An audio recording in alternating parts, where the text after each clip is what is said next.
அதுவும் ஒரு மிகப்பெரிய அளவிலான தாளமுக்கம் புயல்கள் உருவாக்கத்துக்கு காரணமாக அமைவதோடு சில சமயங்களில் மிக நீண்ட காலத்துக்கு மழையற்ற ஒரு வறண்ட வானிலை தோற்றம் பெறுவதற்கான நிலைமை காணப்படுகிறது. ஆகவே ஒரு அதிக அளவிலான மழை வீழ்ச்சியோடு கூடிய வெள்ள நிகழ்வுகளுக்கும் வாய்ப்புகள் காணப்படுகின்றன. ஆனால் மாதிரிகளின் அடிப்படையில் 2026ஆம் ஆண்டு டிசம்பர் மாதத்தில் இருந்தே எல்லினோவினுடைய உச்சம் இருக்கும் என்பதனால் 2026ஆம் ஆண்டு டிசம்பர் மாதத்திலிருந்து 2027ஆம் ஆண்டு ஜூன் மாதம் வரைக்கும் மிகப்பெரிய அளவிலான வெப்பநிலையோடு மிக அதிக அளவிலான வெப்பநிலையோடு ஒரு மிக நீண்ட காலத்திற்கு வறண்ட வானிலை தோற்றப்பாடுகளை நிலவுவதற்கான வாய்ப்புகள் காணப்படுவதனால் உண்மையில் அந்த காலப்பகுதி என்பது எங்களை பொறுத்தவரைக்கும் மிகவும் உச்சமான காலகட்டம்.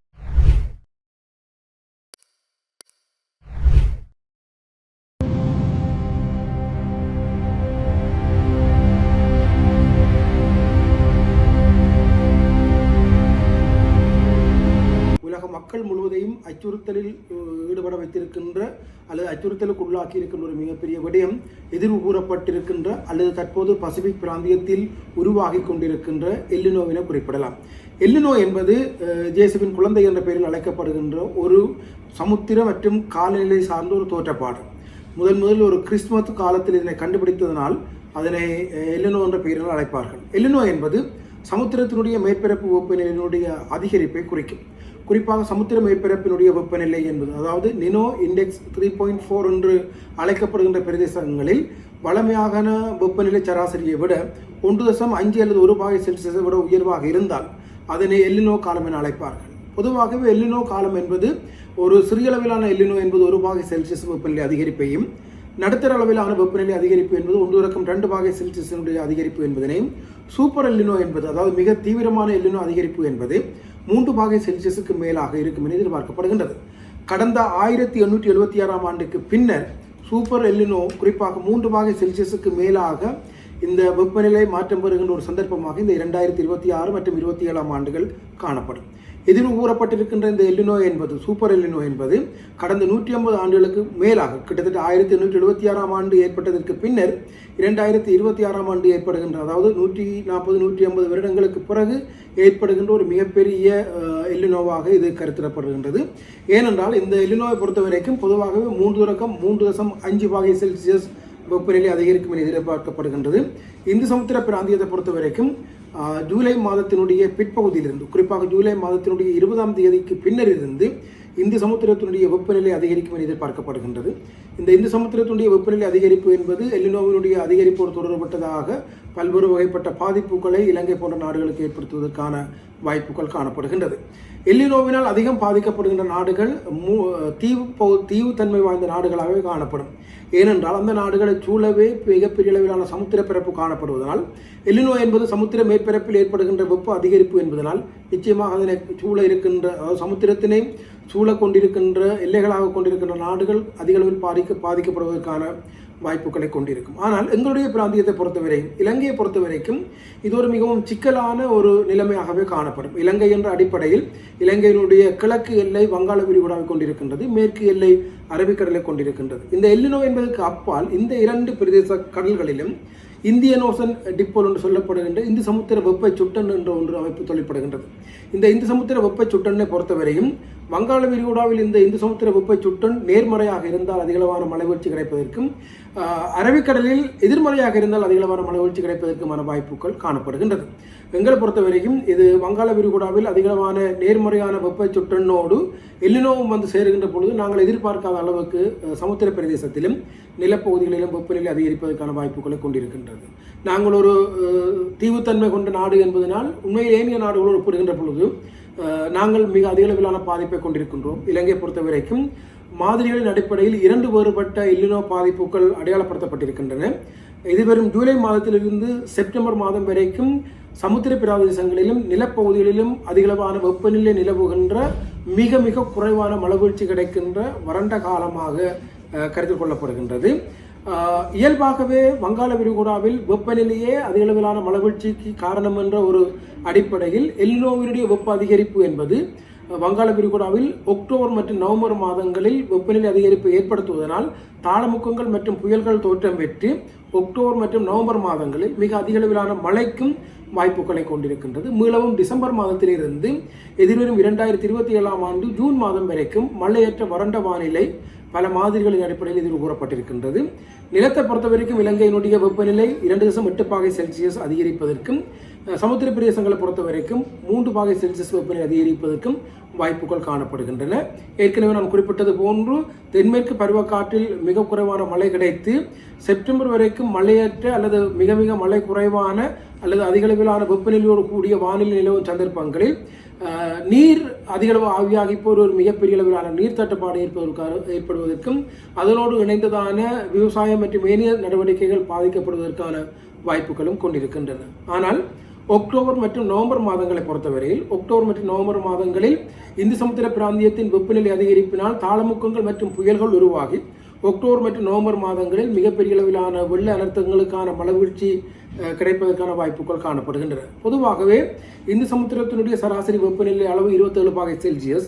அந்த 27 பாகை செல்சியஸிலிருந்து வெப்பநிலை அதிகரிக்கின்ற பொழுது அந்த பிரதேசங்களினுடைய வளிமண்டல அமுக்க குறைவு ஏற்பட்டு தாளமுக்கங்கள், புயல்கள், சூறாவளிகள் தோற்றம் பெற்று பெருமளவு மழை கிடைப்பதற்கான சந்தர்ப்பங்கள் காணப்படும். இந்த முறை எல்லினோவின் விளைவால் எதிர்பார்க்கப்படுவதற்கும் கூடுதலாக சமுத்திர மேற்பரப்பினுடைய வெப்பநிலை அதிகரிக்கும் என்பதனால் இம்முறையும் அக்டோபர் மற்றும் நவம்பர் மாதங்களில் அதிகளவிலான தாளமுக்கங்கள் மற்றும் புயல்கள் தோற்றம் பெற்று எங்களுக்கு இலங்கையினுடைய பல பகுதிகளுக்கும் மிக கடுமையான மழை வீழ்ச்சி அக்டோபர் மற்றும் நவம்பர் மாதங்களில் கிடைப்பதற்கான வாய்ப்புகள் காணப்படுகின்றன.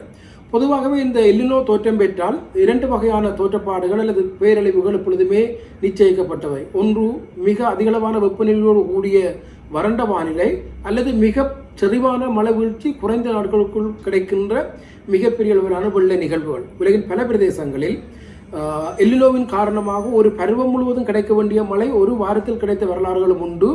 2 நாட்களுக்குள் கிட்டத்தட்ட 600-700 மில்லிமீட்டர் கிடைத்த வரலாறுகளும் உண்டு. அதேவேளை மிக நீண்ட நாட்களுக்கு அது மாறி பருவமாக இருந்தால் கூட மிக நீண்ட நாட்களுக்கு மழையற்ற ஒரு வறண்ட வானிலை நிலவுவதற்கான வாய்ப்புகள் காணப்படுகின்றது. இலங்கையை பொறுத்த வரைக்கும் இந்த எல்லினோ என்பது இயல்பான சூழ்நிலையை விட ஒரு குழப்பமான வானிலை தோற்றப்பாட்டை ஏற்படுத்தும். ஏனென்றால் எங்களுடைய 2 பிரதேசங்களிலும் காணப்படுகின்ற இந்து சமுத்திர வெப்ப சுட்டன் என்பது சில சமயங்களில் எல்லினோவினுடைய தாக்கத்தை, குறிப்பாக இந்து சமுத்திர வெப்ப சுட்டன் மறைப்பெருமானத்தில் இருந்தால் இந்த எல்லினோவினுடைய தாக்கத்தை குறைக்கும். ஆனால் அதேபோல மிக அதிகளவிலான மழை வீழ்ச்சிக்கு அது காரணமாக அமையும் அல்லது வெள்ளத்துக்கு அது காரணமாக அமையும். மாறாக சில பிரதேசங்களில் மிக அதிகளவிலான பாசிட்டிவான அல்லது நேர்மறையான இந்து சமுத்திர வெப்பச்சுட்டன் காணப்பெற்றால் அதுவும் ஒரு மிகப்பெரிய அளவிலான தாளமுக்கம் புயல்கள் உருவாக்கத்துக்கு காரணமாக அமைவதோடு சில சமயங்களில் மிக நீண்ட காலத்துக்கு மழையற்ற ஒரு வறண்ட வானிலை தோற்றம் பெறுவதற்கான நிலைமை காணப்படுகிறது. ஆகவே இலங்கையை பொறுத்த வரைக்கும் எதிர் ஊறப்பட்டிருக்கின்ற இந்த 2 காலகட்டங்களிலும், அதாவது ஜூலை தொடக்கம் செப்டம்பர் வரையும் அதிகளவிலான வறட்சியும் வெப்பநிலையோடு கூடிய வானிலையும், அக்டோபர் நவம்பர் மாதங்களில் மிக அதிகளவிலான மழை வீழ்ச்சியும் வெள்ளப்பெருக்கு நிகழ்வுகளுக்கும், அதேபோல டிசம்பருக்கு பின்னர் மீளவும் வறண்ட வானிலைக்கான வாய்ப்புகளும் காணப்படுகின்றது. ஆகவே இந்த தோற்றப்பாடுகள் எல்லினோ என்பதனுடைய உருவாக்கம் என்பது நீர்வளத்தையும் விவசாயத்துறையையும் மீன்பிடி நடவடிக்கைகளை மிக அதிகளவு பாதிக்கும் என்பதனால் உண்மையில் இது தொடர்பான ஒரு விழிப்புணர்வு நடவடிக்கையை நாங்கள் மேற்கொள்ள வேண்டும். என்னை பொறுத்தவரையில் பல நாடுகள், குறிப்பாக இந்த இந்து சமுத்திரத்து பிராந்தியத்தில் இருக்கின்ற பல நாடுகள் இந்த எல்லினோவுக்கான தயார்படுத்தல் வேலைகளை மிகச்சிறந்த திட்டமிடலோடு முன்கூட்டியே மேற்கொண்டு வருகின்றன. ஆனால் எங்களுடைய இலங்கையை பொறுத்தவரையும் சில நடவடிக்கைகள் மேற்கொள்ளப்பட்டு வருகின்றன. ஆனால் எனக்கு நாங்கள் எடுத்து வருகின்ற நடவடிக்கைகளினுடைய அளவு போதாது என்ற மனநிலை ஏற்படுகின்றது. என்றால் உண்மையில் அனைத்து மக்களுக்கும் அனைத்து தரப்பினருக்கும் இந்த எல்லினோ தொடர்பான விழிப்புணர்வு ஏற்படுத்தப்பட வேண்டும். ஏனென்றால் கிட்டத்தட்ட நான் முதலே குறிப்பிட்டது போன்று 1876ஆம் ஆண்டுக்கு பின்னர் ஏற்படுகின்ற ஒரு மிகப்பெரிய அளவிலான சூப்பர் எல்லினோ என்பதனால் நாங்கள் ஒரு மிகச்சிறந்த திட்டமிடலோடும் தயார்படுத்தலோடும் நாங்கள் இதனை எதிர்கொண்டால் தவிர இல்லையென்றால் ஒரு மிகப்பெரிய அளவிலான பாதிப்பு நிகழ்வதற்கான வாய்ப்புகள் காணப்படுகின்றது. நான் முதலில் குறிப்பிட்டது போல இந்த எல்லினோ தெளிவாக எதிர்வு கூற முடியாத வறண்ட வானிலைக்கோ அல்லது மிகப்பெரிய அளவிலான மழை வீழ்ச்சியோடு சேர்ந்த வெள்ள அனர்த்தத்துக்கோ வாய்ப்பு காணப்படுகின்றது. ஆனால் மாதிரிகளின் அடிப்படையில் இந்த 2 காலங்கள் அடையாளப்படுத்தப்பட்டிருக்கின்றன. ஆகவே இந்த 2 காலங்களுக்கு அடிப்படையிலான தயார்படுத்தல்களை நாங்கள் மேற்கொள்வதனூடாக எங்களுக்கு ஏற்படக்கூடிய பாதிப்புகளை குறைக்க முடியும். குறிப்பாக இலங்கை போன்ற நாடுகளில் இருக்கின்ற மிகப்பெரிய பலம் என்னவென்றால் வெள்ள அனர்த்தத்துக்கான தயார்படுத்தலும் வறட்சிக்கான தயார்படுத்தலும் கிட்டத்தட்ட ஒன்றாகவே காணப்படுவது என்று. அது மிகப்பெரிய அளவிலான குளங்களை அகலப்படுத்துகின்ற அல்லது தூர்வாருகின்ற முயற்சி. அந்த முயற்சியினூடாக எங்களுடைய பிரதேசங்களில் கிடைக்கின்ற மழை வீழ்ச்சியை நாங்கள் தேக்கி வைத்து வறண்ட காலத்துக்கு பாவித்து வறட்சியை சமாளிக்கின்ற அதே வேளை அதிகளவான மழை வீழ்ச்சியின் பொழுது வெள்ள நீர் அல்லது மழை நீர் குடியிருப்புகளுக்கு தேங்காமல் குளங்களில் தேங்குவதற்கான நிலைமையை நாங்கள் ஏற்படுத்துவதற்கு வாய்ப்புகள் உண்டு. ஏனென்றால் குளங்களை நாங்கள் மிகப்பெரிய அளவிலே தூர்வாரி ஒரு போர்க்கால அடிப்படையிலான செயற்திட்டம் போன்றும் நாங்கள் அதனை மேற்கொள்ள வேண்டும்.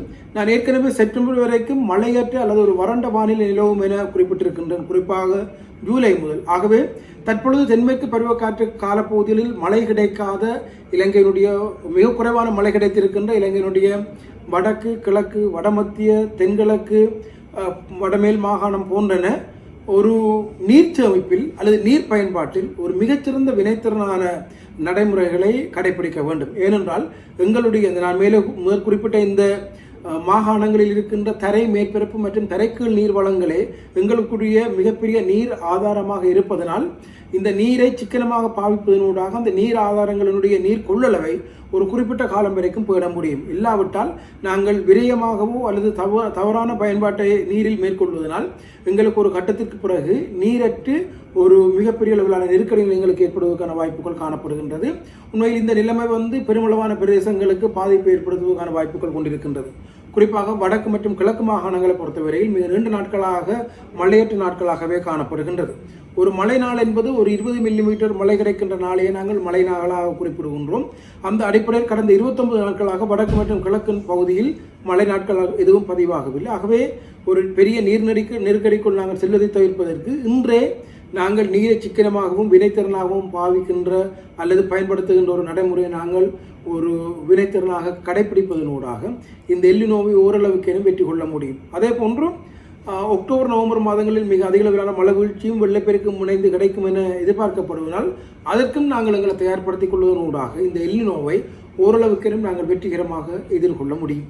எல்லினோ என்பது இந்த 2026ஆம் ஆண்டுக்கு எங்களை பொறுத்த வரைக்கும், இலங்கையை பொறுத்த வரைக்கும் அல்லது வடக்கு மற்றும் கிழக்கு மாகாணங்களை பொறுத்த வரைக்கும் 2 வேறுபட்ட காலகட்டங்களில் 2 வேறுபட்ட பாதிப்புகள் ஏற்படுத்தும் என்பது மாதிரிகளின் அடிப்படையில் கண்டறியப்பட்டிருக்கின்றது. அதாவது ஜூலை தொடக்கம் செப்டம்பர் வரைக்கும் வறண்ட வானிலையும், பின்னர் அக்டோபர் நவம்பர் மாதங்களில் ஒரு அதிகளவிலான மழை வீழ்ச்சியோடு கூடிய வெள்ள நிகழ்வுகளுக்கும் வாய்ப்புகள் காணப்படுகின்றன. ஆனால் மாதிரிகளின் அடிப்படையில் 2026ஆம் ஆண்டு டிசம்பர் மாதத்தில் இருந்தே எல்லினோவினுடைய உச்சம் இருக்கும் என்பதனால் 2026ஆம் ஆண்டு டிசம்பர் மாதத்திலிருந்து 2027ஆம் ஆண்டு ஜூன் மாதம் வரைக்கும் மிகப்பெரிய அளவிலான வெப்பநிலையோடு, மிக அதிக அளவிலான வெப்பநிலையோடு ஒரு மிக நீண்ட காலத்திற்கு வறண்ட வானிலை தோற்றப்பாடுகளை நிலவுவதற்கான வாய்ப்புகள் காணப்படுவதனால் உண்மையில் அந்த காலப்பகுதி என்பது எங்களை பொறுத்தவரைக்கும் மிகவும் உச்சமான காலகட்டமாகவும் நாங்கள் ஒரு மிகப்பெரிய அளவில் தயார்படுத்த வேண்டிய காலமாகவும் காணப்படுகின்றது. 2026ஆம் ஆண்டுக்கு தெளிவாக எதிர்கூறப்பட்டிருக்கின்றது. உண்மையில் ஜூலை செப்டம்பர் அதிகளவான வறட்சியும் அக்டோபர் நவம்பர் அதிகளவான மழை வீழ்ச்சியும் கிடைப்பதற்கான வாய்ப்புகள் காணப்படுகின்றது. ஆனால் எல்லினோவினுடைய உச்சம் என்பது 2026ஆம் ஆண்டு டிசம்பர் மாதத்திலிருந்து 2027ஆம் ஆண்டு ஜூன் மாதம் வரைக்கும் இருக்கும் என்பதனால் இந்த காலகட்டத்திலும் நாங்கள் அந்த சூழ்நிலையை எதிர்கொள்வதற்கு ஒரு மிகப்பெரிய அளவிலான தயார்படுத்தல்களை நாங்கள் மேற்கொள்ள வேண்டும். எங்களை பொறுத்தவரையில் இந்த எல்லினோ மற்றும் அதனோடு சேர்ந்த வெப்பம் மற்றும் மழை வீழ்ச்சியினை எதிர்கொள்வதற்கு விவசாயத்துறை சார்ந்தவர்கள் பல்வேறு வகைப்பட்ட செயற்திட்டங்களை மேற்கொள்ள வேண்டும். எங்களை பொறுத்தவரைக்கும் நாங்கள் பொதுவாகவே எங்களுக்கு காலப்போகம் என்று அழைக்கப்படுகின்ற காலப்பகுதியில் இம்முறை அக்டோபர் நவம்பர் மாதங்களில் அதிகளவான மழை வீழ்ச்சி கிடைக்கும் எதிர்கூறப்பட்டிருக்கின்றது. செப்டம்பர் வரைக்கும் அதிகளவிலான வறண்ட வானிலை நிலவும் எதிர்கூறப்பட்டிருக்கின்றது. ஆகவே விவசாயிகள் அதற்கு ஏற்ற வகையில் தங்களுடைய விவசாய நடவடிக்கைகளை திட்டமிட்டு மேற்கொள்ள வேண்டியது அவசியமாகும். உண்மையில் இந்த எல்லினோவினால் மிக அதிகளவு பாதிக்கப்படுகின்ற துறையைச் சேர்ந்தவர்கள் மீன்பிடி மற்றும் விவசாயத்துறை சேர்ந்தவர்கள். எங்களுடைய வடக்கு மற்றும் கிழக்கு மாகாணங்கள் உட்பட்ட இலங்கையினுடைய மீன்பிடி எதிர்வரும் ஜூலை மாதத்திலிருந்து ஒரு மிகப்பெரிய சவாலுக்கு உள்ளாகுவதற்கான வாய்ப்புகள் காணப்படுகின்றது. ஏனென்றால் சமுத்திர மேற்பரப்பினுடைய வெப்பநிலை அதிகரிக்கின்ற பொழுது கரையோர பகுதியினுடைய வெப்பநிலையில் கரையோர பகுதியில் இருக்கிற சமுத்திர நீர் மிக விரைவாக சூடாகி விடுவதனால் அந்த சூடான பகுதிகளில் மீன்கள் வாழ முடியாமல் நடுக்கடலுக்கு செல்வதற்கான வாய்ப்புகள் காணப்படுகின்றது. ஆகவே ஒரு மிகப்பெரிய அளவிலான மீன்பிடியில் ஒரு பாதிப்பை ஏற்படுத்துவதற்கான வாய்ப்புகள் காணப்படுகின்றது. அதேபோல கரையோர பகுதியில் காணப்படுகின்ற எங்களுடைய பவளப்பாறைகள் சமுத்திர நீர் அதிகளவு வெப்பமாவதன் விளைவாக அவை வெளிறி மீன்கள் அவற்றில் வசிக்க முடியாத அல்லது அவற்றில் இனப்பெருக்கம் செய்ய முடியாத அளவுக்கு பவளப்பாறைகள் மாறிவிடும். ஆகவே எங்களுடைய வடக்கு மற்றும் கிழக்கு மாகாணம் உட்பட்ட இலங்கையினுடைய கரையோர மீன்பிடியை பொறுத்தவரையும் எதிர்வரும் ஆகஸ்ட் மாதத்திலிருந்து தொடர்ச்சியாகவே அதிகளவு பாதிக்கப்படுவதற்கான வாய்ப்புகள் காணப்படுகின்றது. எனினும் அக்டோபர் நவம்பர் மாதங்களில் அதிகளவிலான மழை வீழ்ச்சி கிடைக்கும் என்பதனால் அந்த காலப்பகுதியில் ஓரளவுக்கு மீன்பிடி சாதகமாக இருக்கும். ஆனால் பின்னர் மீண்டும் டிசம்பரிலிருந்து 2026ஆம் ஆண்டு டிசம்பரிலிருந்து அதிகளவிலான வெப்பநிலை நிலவும் என்பதால் மீண்டும் அந்த காலங்களிலும் இந்த மீன்பிடி நடவடிக்கைகள் மிகப்பெரிய அளவில் பாதிக்கப்படுவதற்கான வாய்ப்புகள் காணப்படுகின்றது.